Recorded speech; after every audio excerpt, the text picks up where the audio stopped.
1993 Kodiak 400, similar to the Big Bear 350s, pretty much identical.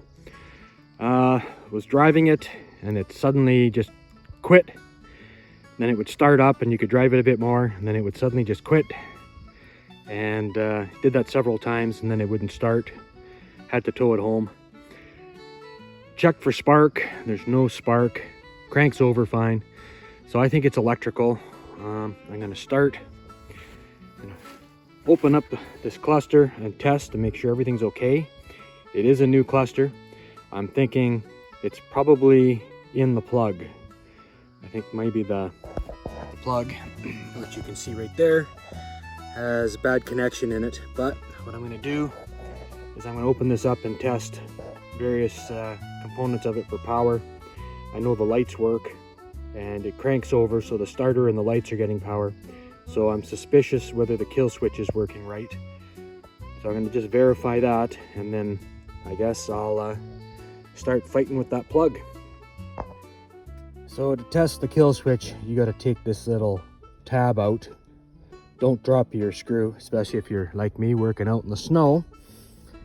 And then you'll get access to the wires behind it.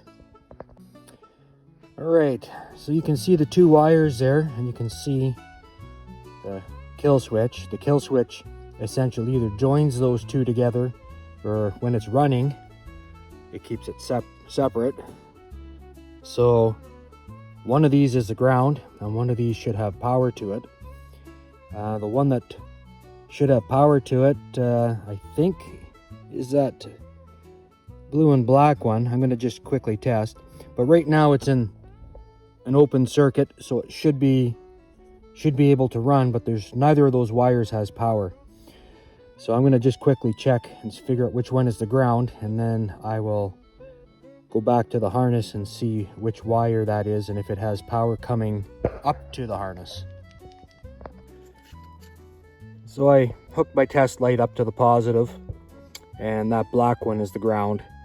And when I hooked it up to the test light up to the ground, that blue and black one should be live, but it's not.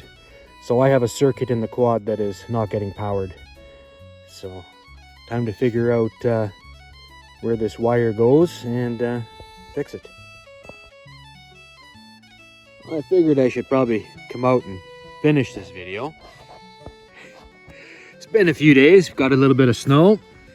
So my solution was those two wires there, the red one, and I think there's a brown one beside it, to come up on this side, on the quad side. This side is the handlebar side. And I took a small screwdriver and I shoved all the connectors forward in the plug after it was plugged in. So what happens is, sometimes when you pull these apart and then go to shove them back together, the prongs don't slide onto the tabs as tight as they should. So anyway, that brought my power back onto my quad. It's awesome.